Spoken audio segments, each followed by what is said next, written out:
Sorry বল।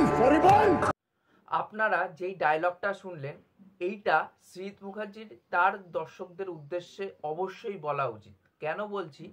কারণ এই সিনেমাটা আমি কালকে দেখে এসেছি হল থেকে, নন্দনে গেছিলাম দেখতে সিনেমাটা। তা কালকে ওখানটায় শ্রীজিৎ মুখার্জি এসেছিল, নন্দন পুরো হাউসফুল ছিল, শ্রীজিৎ মুখার্জি ওখানটায় ভিজিটের জন্য এসেছিল। তা আমি যখন ওই সিনেমাটা দেখেছি, আমি অ্যাকচুয়ালি দেখতে গেছি হচ্ছে হেমলক সোসাইটির সিকুয়াল হিসাবে, কিল বিল সোসাইটি।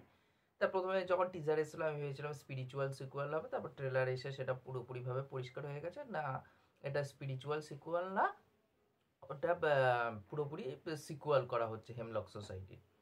এইবার আমি যখন টিজার রিয়াকশন করেছিলাম তখনই আমি একটা কথা বলেছিলাম যে এই সিনেমাটা যদি খারাপ হয় আমি কিন্তু এই সিনেমাটাকে পুরো ধুয়ে দেব, এবং আজকে আমি সেটাই করতে চলেছি।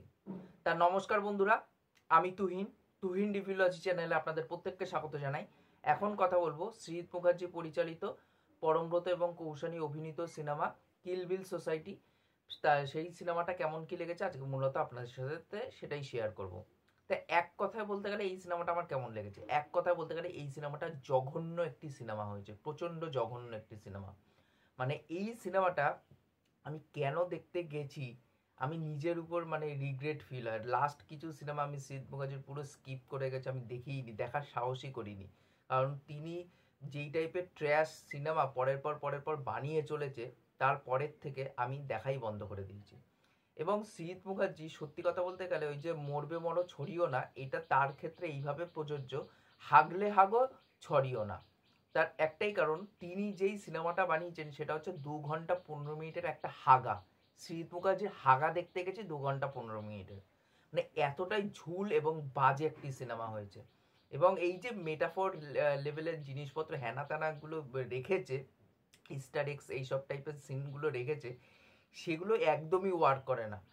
স্ক্রিন প্লে একদম ডাল।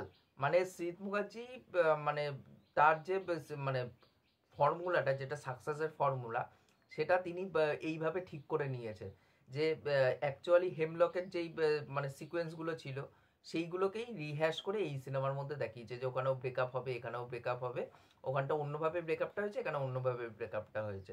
এবার সে সুইসাইড করতে হবে, তার জীবনে আসবে হচ্ছে এই মৃত্যুঞ্জয় কর এখানটায়, আর ওখানটা আনন্দ কর। এটাই শুধু এই দুটো ডিফারেন্স, বাদবাকি কিন্তু হেমলকের সাথে কিন্তু পুরোপুরি সিমিলার। এবার তিনি কি করেন তার সিকুয়ালের ক্ষেত্রে, তিনি দেখেছেন যে আমি ভাই ডায়লগগুলো ভালো লিখতে পারি, লোক ওটাতে মজা পায়, আমি মেটাফোর লেভেলে কিছু কথাবার্তা বলাই আমাদের ক্যারেক্টারগুলোকে দিয়ে, সেটা লোকে মজা পায়।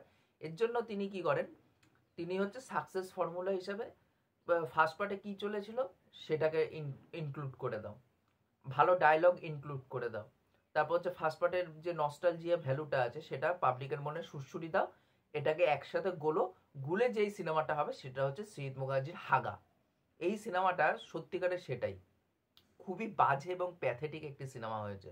এবং শ্রীজিৎ মুখার্জি বারে বারে ওই নানা রকম ইন্টারভিউ তো বলে যাচ্ছে যে কৌশানীর নাকি এটা মানে বহুরূপী, এবং অন্যান্য যে সিনেমাটা করেছে, সরি সিরিজটা করেছে রাজ চক্রবর্তীর সাথে আবার প্রলয়, তা ওটার থেকে অনেকটা আলাদা, এবং এখানে নাকি পুরোপুরি এটা কৌশানীর একটা সিনেমা।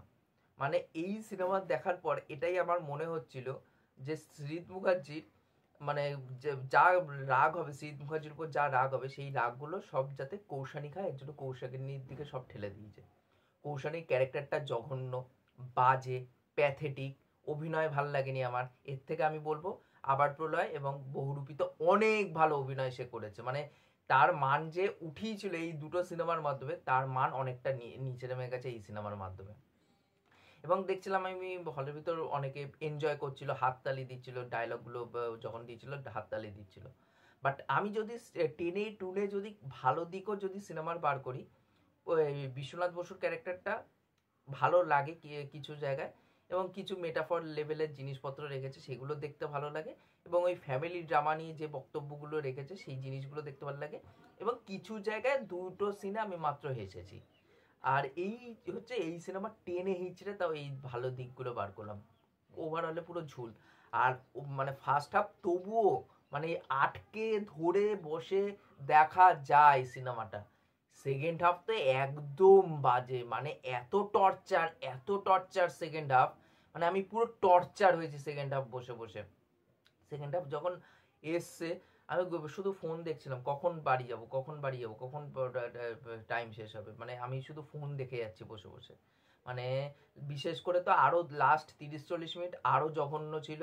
এবং ওখানটায় যে ওই যে পোয়েটিক নেচার দেখাতে গেছে, ওই পোয়েটিক নেচারের জন্য আমি একটা শ্রীজিৎ মুখার্জিকে ভালো আইডিয়া দিতে চাই যে পোয়েটিক নেচার দেখাতে চেয়েছেন, ভালো কথা, তাহলে সেটাকে জাস্টিফাইড করুন, সেইভাবে সিনেমাটাকে সেইভাবে ট্রিটমেন্ট করুন। আজকে পোয়েটিক নেচারে ভালো ভালো কয়েকটা সিনেমা আপনাদেরকে বলছি, মানিরত্নম যতগুলো সিনেমাগুলো করেছে বেশিরভাগ সিনেমাগুলো দেখবেন একটি পোয়েটিক নেচারে কিন্তু সিনেমাগুলোকে সে নির্মাণ করেছেন। তার যে মোস্টলি যে লাভ মানে লাভ স্টোরি সিনেমাগুলো হয়, বা সীতারামামের মতন হানু রাঘবপুরীর একটা সিনেমা আছে সীতারামাম, দুলকার সালমান এবং মৃণাল ঠাকুর আছে, ওই সিনেমাটা দেখবেন পুরো পোয়েটিক নেচার। তো এই সিনেমাটা পোয়েটিক নেচার করতে গিয়ে পুরো আতলামিতে ভরে দিচ্ছে, মানে লাস্ট 30-40 মিনিট তো আতলামি। এবং শ্রীজিৎ মুখার্জি এত জ্ঞান কপচায়, এসি ঘরের মধ্যে বসে প্রচুর সে জ্ঞান কপচাতে পারে। এবং সেই জ্ঞান কপচানোগুলো মানে এসে মানে তার সিনেমাতে বোঝা যায় যে কেন সে জ্ঞান কপচায়। এবং আতলামতো কিন্তু ভরা এই সিনেমাটা, পুরো আতলামতো ভরা। লাস্ট 30-40 মিনিট তো প্যাথেটিক, সেটা তো আরো আতলামিতে ভরা। দা ওভারঅলে খুবই জঘন্য লেগেছে। গানগুলো তো একদম ওয়ার্ক করেনি, মানে হেমলকের গানগুলো আমি হেমলকের সাথে তুলনাই করবো না, কারণ ওটা হচ্ছে কাশ্মীরের উল আর এটা হচ্ছে বগলের চুল।